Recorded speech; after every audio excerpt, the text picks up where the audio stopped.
Setiap orang mempunyai cerita. Cerita setiap orang masing-masing berbeda. Dari cerita, dari kisah hidup, mencerminkan siapa dan bagaimana orang itu. Kita semua manusia. Sebagai manusia kita adalah ciptaan. Lalu ada sosok yang menjadi pencipta kita. Sebagai manusia yang adalah ciptaan, kita mempunyai cerita. Maka sebagai pencipta, Allah juga mempunyai cerita. Allah pencipta kita mempunyai cerita yang agung. Mulai hari ini dan di dalam banyak waktu yang akan datang, kita akan belajar memahami, mengerti cerita agung Allah, lalu bagaimana merespon setiap bagian dari cerita agung yang begitu ajaib itu. Saudara yang dikasihi oleh Tuhan, saya sudah membacakan ayat yang akan kita renungkan. Dan ayat ini akan berkali-kali kita renungkan ke depan. Hari ini kita sama-sama belajar di bawah satu tema, dimulai dari eksistensi Allah. Dimulai dari eksistensi Allah. Waktu saya mengatakan dimulai, itu bukan berarti bahwa Allah kita ada awal dan pernah ada awal dan akan ada akhir. Tidak. Yang saya maksudkan dalam tema ini, dimulai dari eksistensi Allah, adalah kita mulai membahas cerita agung Allah seperti yang saya katakan tadi sebagai seri dari khotbah-khotbah yang akan datang. Dimulai dari eksistensi Allah. Karena tanpa Allah tidak ada apapun. Tetapi tidak mungkin Allah tidak ada. Allah pasti ada. Walaupun sekalipun tidak ada yang lain. Dan Tuhan sudah buktikan itu. Allah membuktikan itu. Dia tidak pernah tidak ada. Sedangkan manusia pernah tidak ada. Bumi ini pernah tidak ada. Dan juga manusia, segala ciptaan yang lain pasti akan berakhir. Tidak ada yang kekal. Tetapi Allah tetap selama-lamanya. Dia adalah sosok yang tidak mungkin tergantikan. Saudara, dunia ini banyak kali mempertanyakan siapa yang menciptakan segala sesuatu. Asal manusia dari mana? Dan di dalam memahami eksistensi Allah ini, ada satu filsuf yang muncul di abad keempat sebelum Masehi. Saya pikir saudara pernah dengar namanya, Aristoteles. Dia adalah guru dari Alexander the Great yang menjadi penguasa yang agung. Namanya Alexander yang agung. Gurunya adalah Aristoteles. Dan Aristoteles ini dalam memahami eksistensi Allah, dia pernah mengatakan semua gerakan, semua perubahan pasti ada penyebabnya. Sekali lagi, semua gerakan dan perubahan pasti ada penyebabnya. Dan penyebab pertama tidak mungkin disebabkan oleh penyebab yang lain. Penyebab yang pertama menjadi akibat segala sesuatu tidak mungkin disebabkan oleh apapun. Ini yang disebut sebagai unmoved mover, sebagai penggerak yang tidak bergerak. Tetapi saudara yang dikasihi oleh Tuhan, Aristoteles menemukan kebuntuan, tidak menemukan jawaban ketika ditanya siapa dia, siapa namanya, bagaimana dia. Tidak bisa menjawab pertanyaan itu. Tetapi kita bersyukur sebelum hidupnya Aristoteles pada abad keempat sebelum Masehi, sudah ada tulisan yang menceritakan tentang siapa dan bagaimana Allah. Kemungkinan besar Aristoteles tidak pernah membaca tulisan dari Musa. Di dalam tulisan Musa seperti yang sudah saya baca tadi, khususnya Kejadian 1 ayat 1, pada mulanya Allah menciptakan langit dan bumi. Bereshit bara Elohim et hasamayim wa et haaretz. Saudara yang dikasihi oleh Tuhan, seandainya banyak orang menemukan ayat-ayat ini, apalagi filsuf yang ingin mencari kebenaran, kemungkinan bisa menemukan jawabannya. Tetapi saudara, Musa hidup sekitar 1500 sebelum Masehi. Di abad ke-15 sebelum Masehi. Jadi ada rentangan waktu 11 abad atau 1100 tahun ada rentang waktu hidup dari Musa sampai ke Aristoteles. Musa hidup lebih dulu, Aristoteles hidup kemudian. Tetapi seorang filsuf yang besar, yang berpengaruh dalam banyak hal, ternyata tidak bisa menjawab siapa dan bagaimana Allah. Bagaimana eksistensi Allah, tidak bisa jawab. Tetapi sekali lagi, orang yang sudah hidup lama Jauh sebelum Aristoteles mengatakan pada mulanya Allah menciptakan langit dan bumi. Dari ayat itu saja setidaknya menyampaikan 3 hal kepada kita. Yang pertama, Allah sudah ada sebelum segala sesuatu ada. Pada mulanya Allah menciptakan langit dan bumi. Gimana langit dan bumi bisa dicipta kalau yang mencipta belum ada? Maka poin pertama dari ayat itu, Allah sudah ada bahkan sebelum ada ciptaan. Allah sudah ada bahkan sebelum Adam dan Hawa dicipta.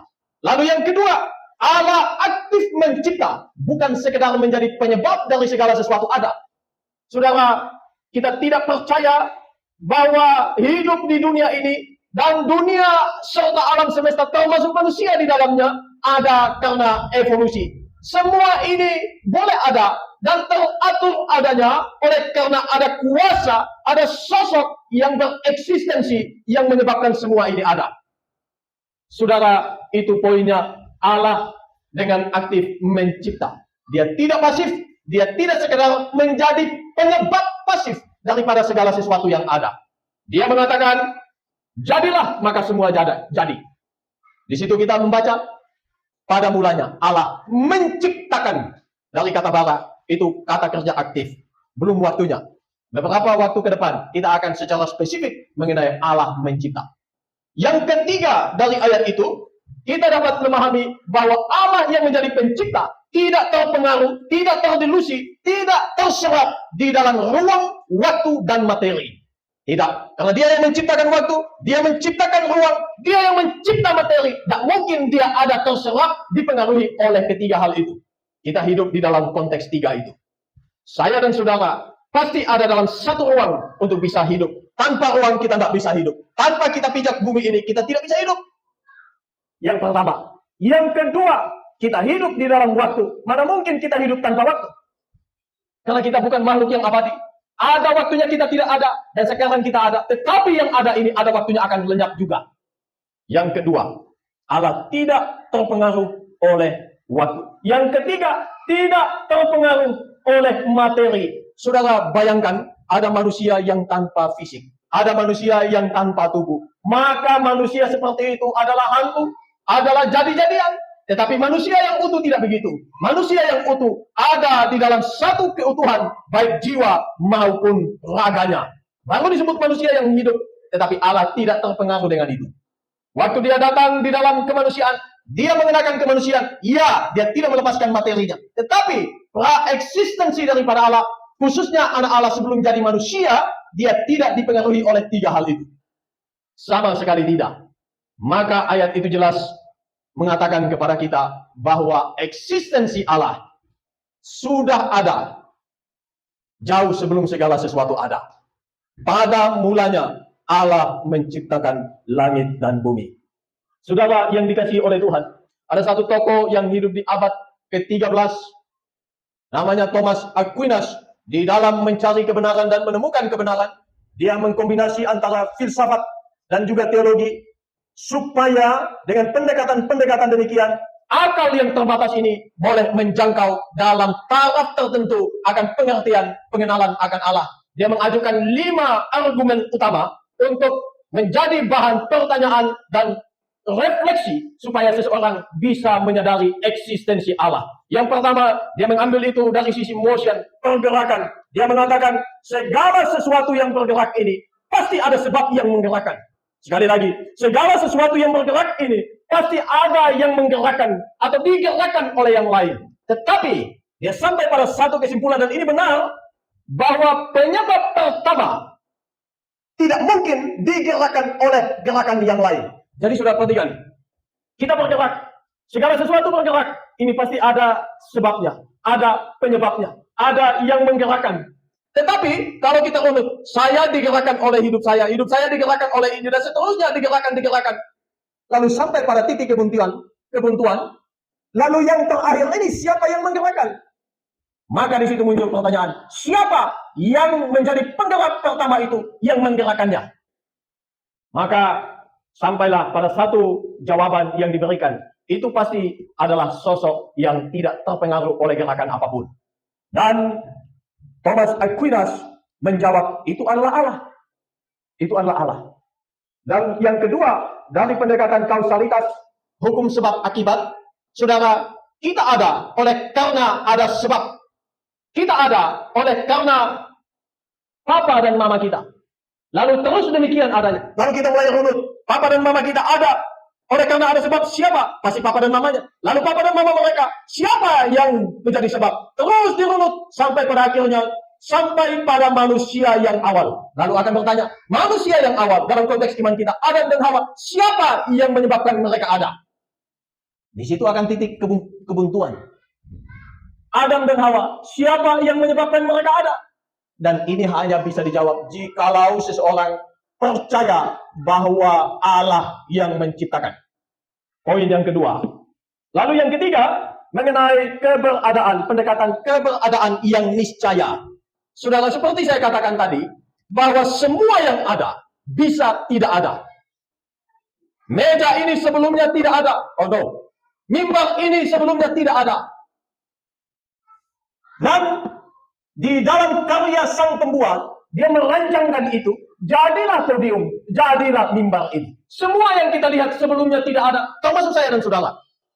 Maka benar statement tadi, bahwa semua yang ada, baik yang kita dengar, yang kita lihat, yang kita raba, yang kita alami, bisa ada kemungkinan untuk tidak ada.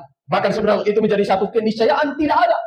Maka untuk menjawab semua ini, harus ada yang niscaya, yang tidak tergantung kepada apapun, yang menyebabkan semua ini menjadi ada. Memang agak sulit, filsafat memang begitu. Tetapi pendekatan ini agak bagus untuk kita memahami eksistensi Allah. Walaupun secara akal tidak mungkin kita memahami dengan sempurna akan eksistensinya. Itu yang ketiga. Lalu yang keempat, dia melakukan pendekatan dari sisi derajat kesempurnaan. Saudara, kita seringkali membanding-bandingkan. Kita mengatakan, oh ini baik. Di atasnya baik, pembandingnya ada yang lebih baik. Di atas yang lebih baik daripada semua, ada yang paling baik. Dan di dalam semua ini ada yang sempurna. Lalu pertanyaannya, bagaimana kita bisa menentukan ada yang lebih baik, ada yang paling baik, bahkan tingkatan paling tinggi, ada yang sempurna, kalau tidak ada tolak ukur dari kesempurnaan itu sendiri? Tidak mungkin. Maka untuk membuat sebuah pembanding ini, harus ada yang menjadi kiblat, harus ada yang menjadi tolak ukur. Baru kita bisa membandingkan ini ada baik, ada tidak. Saudara, waktu lihat saya, belum pernah melihat laki-laki, tak mungkin saudara mengatakan, oh Pak Adi Jeks adalah laki-laki. Kalau tidak ada pembanding yang lain yang laki-laki. Saudara, waktu lihat saya, belum pernah lihat laki-laki yang lain, saudara akan mengatakan, oh paling ganteng, karena tidak ada pembanding. Tetapi setelah ada pembanding, oh ternyata Adi Jeks kalah gantengnya sama Ari Wibowo, kalah gantengnya sama Pak Yohanes, kalah gantengnya sama saudara Yohanes. Karena ada pembanding. Itu poin yang saya ingin sampaikan. Jadi dalam taraf kesempurnaan itu, kita bisa melakukan pembanding dengan yang lain. Dan untuk menjawab pertanyaan seperti itu, maka harus ada yang sempurna. Lalu siapa dia? Bagaimana dia? Ini hanya bisa dijawab saat seseorang mengimani ada Allah. Yang keempat. Yang kelima. Alam semesta yang kita perhatikan ini begitu ajaib.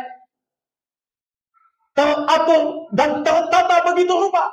Apakah ini kebetulan? Tak mungkin kebetulan. Tidak mungkin itu sebuah kebetulan.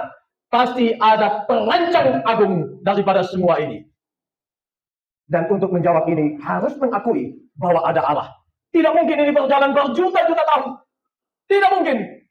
Bermiliar-miliar tahun. Mana mungkin? Pasti ada sang perancang, sang pencipta dari semua itu. Dari kelima pendekatan yang diajukan oleh Thomas Aquinas ini, maka semua itu bermuara pada satu sosok saja. Allah. Dalam ayat yang saya baca tadi ditulis Elohim. Dalam bahasa Yunani-nya Theos. Dan inilah yang menjadi sumber segala sesuatu. Dan segala sesuatu bergantung kepadanya. Waktu kita merenungkan penciptaan langit dan bumi, minggu depan, kita akan tahu dan takjub sekali bagaimana Allah mendesain begitu rupa. Kita menggunakan kacamata yang jauh untuk memandang segala ciptaan Allah. Begitu ajaib. Tetapi minggu depan, hari ini kita belajar tentang eksistensi Allah. Allah itu ada, walaupun ada orang yang menyangkal eksistensinya. Allah tetap ada, walaupun ada ateis yang mengatakan tidak ada Allah. Tetapi firman Tuhan katakan, Mazmur 14 Dan beberapa ayat lain mengatakan, orang bebal mengatakan dalam hatinya tidak ada Allah. Karena tidak ada Allah, tidak ada Allah, dia tidak akui bahwa ada Allah. Dia melakukan sesuka hatinya, dia hidup sembarang, dia melakukan apa yang dia inginkan. Sampai akhirnya dia menemukan kebinasaan di dalam penghakiman ilahi. Saudara yang dikasihi oleh Tuhan, orang bebal, orang yang mengatakan tidak ada Allah. Dan orang demikian adalah orang paling malang. Karena satu saat dia akan menemukan kebenarannya. Kalau bukan di dunia ini, dia akan menemukannya di dalam penghakiman yang adil. Ada Allah, dan Allah itu berkuasa. Ayat yang kita baca tadi jelas demikian. Dan dari ayat itu, saya memberikan 4 hal untuk kita berkaitan dengan eksistensi Allah. Yang pertama, Allah itu kekal. Allah tidak pernah tidak ada. Allah tidak diciptakan. Allah ada tanpa disebabkan oleh apapun. Musa didatangi oleh Tuhan. Tuhan memperkenalkan diri kepadanya. Sampaikanlah ini kepada orang Israel. Aku adalah aku. Aku yang ada, yang sudah ada, yang akan datang. Aku menjadi sebab dari segala sesuatu. Aku tidak mungkin disebabkan oleh yang lain. Aku akan menyertai engkau. Aku adalah aku. Dan aku adalah aku ini. Datang dalam rupa manusia ribuan tahun kemudian. Itulah yang kita kenal sebagai Yesus Kristus, Tuhan kita. Dia katakan, I am. Di dalam bahasa Inggris, ketika Tuhan memperkenalkan diri kepada Musa untuk disampaikan kepada Israel, Tuhan juga mengatakan, I am who I am. Lalu Tuhan berkali-kali mengatakan, I am the way, I am the truth, I am the light, I am the light of the world, I am. Selalu Tuhan pakai kata itu. Itu menggambarkan ada korelasi yang sangat dalam dengan perkenalan Tuhan untuk disampaikan kepada Israel. Allah itu adalah kekal. Yang pertama. Yang kedua, Allah tidak bergantung kepada siapapun. Ini saya sudah ngulang, tapi sekali lagi saya masukkan dalam poin ini. Allah tidak bergantung pada siapapun, pada apapun. Dia tidak butuh apapun daripada kita.